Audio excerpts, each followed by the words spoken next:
Hello, good afternoon, and welcome to Breaking Fast with me, plus Jerome of Selsey. Now, today is Wednesday in the 5th week of Lent, technically the 6th Wednesday of Lent, remembering that Lent began with Ash Wednesday. So, today's stational church is Sant Marcello al Corso, on the Via Lata, so just along from Santa Maria in Via Lata, where we were yesterday. Now, the video for this is longer than usual, and I've silenced it because of licensing issues with the music that the original videographer had used. So I shall attempt to give commentary over the top of it. So here we go. Here is San Marcello al Corso.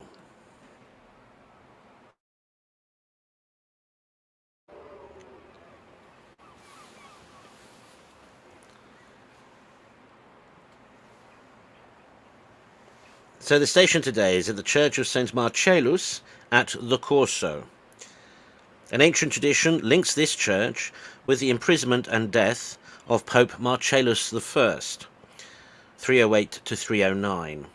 It is said that St. Marcellus opened an oratory in the house of a devout lady called Lucina, widow of Pinianus, and that Maxentius, the emperor defeated by Constantine in 312, desecrated this oratory by ordering the horses of public carriers to be stationed here. He then condemned Marcellus to the duties of stable boy. But this treatment exhausted the strength of the old pope, and he died there in 309. Afterwards he was buried in the cemetery of St. Priscilla. A letter from the prefect Symmachus to the emperor Honorius, written in the early part of the 5th century, speaks of the election of St. Boniface I, 418 to 422, at the Ecclesia Marcelli. After the death of Pope St. Zosimus, 417 to 418, Eulalius, an antipope, was elected at the Lateran, but the true pope, Boniface I, was consecrated on December 29, 418, at San Marcello. This church then became the assembly point for the solemn papal procession.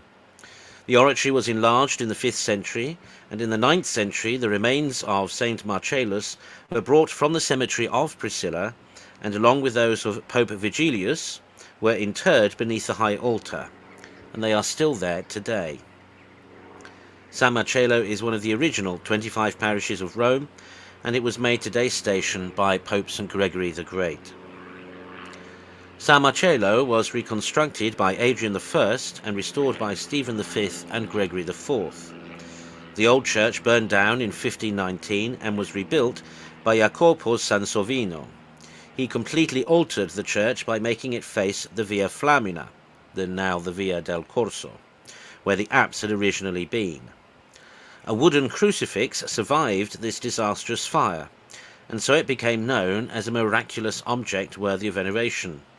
In times of stress or before major events in the city, the Romans used to carry it in solemn procession throughout Rome. It was carried through the streets, for example, in anticipation of the Second Vatican Council. This crucifix of San Marcellus can be seen in the right middle chapel of the church. There are also a great many Renaissance tombs. The most striking is that of Cardinal Michiel and his nephew Bishop Orso at the left of the main door. The cardinal was poisoned in 1503 in Castel Sant'Angelo by order of Alexander VI, otherwise known to us as Rodrigo Borgia. Just below his reclining effigy is his nephew, portrayed lying on a bier, beneath which are stacked piles of books. A memorial of the 730 precious codices that he bequeathed to the church. In 1912, a large baptistry, built into the original titulus, was discovered. From the 4th or 5th century, this baptistry is deep enough to allow for partial immersion. In 1920, extensive repairs had to be carried out because of the damage caused by a strike of lightning. The Church of San Marcello is entrusted to the care of the Order of the Servants of Mary, whose generalate is adjacent to the church. On the left-hand side of the church, the first chapel is dedicated to the 7 holy founders of the Servite Order, And the third chapel on the left is the chapel of the Sorrows of Our Lady, whose devotion is held in high esteem by the Servite Fathers.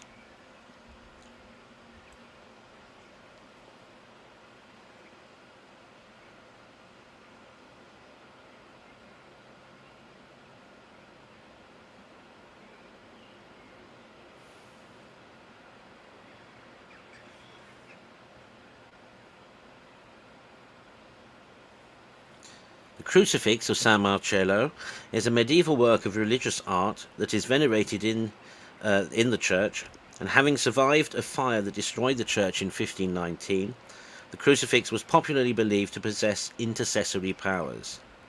During an epidemic of plague in 1522, the crucifix was carried in a procession through the city.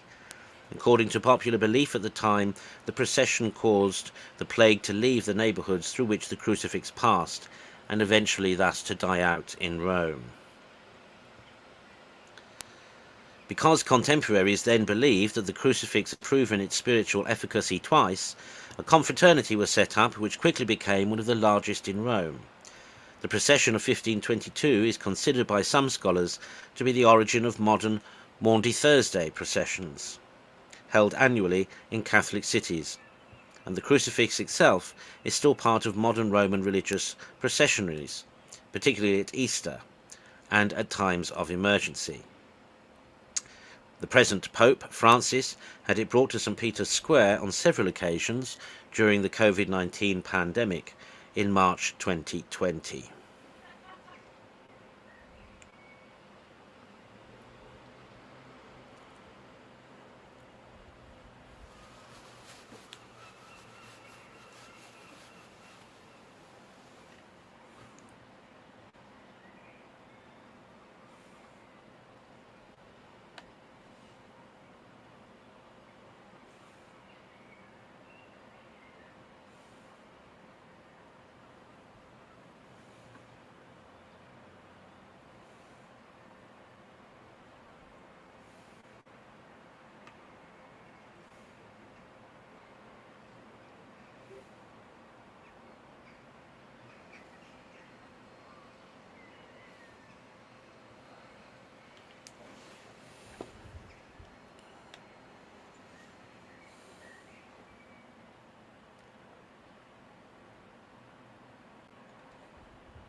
So, there we have it. So that was San Marcello al Corso in Rome, today's stational church.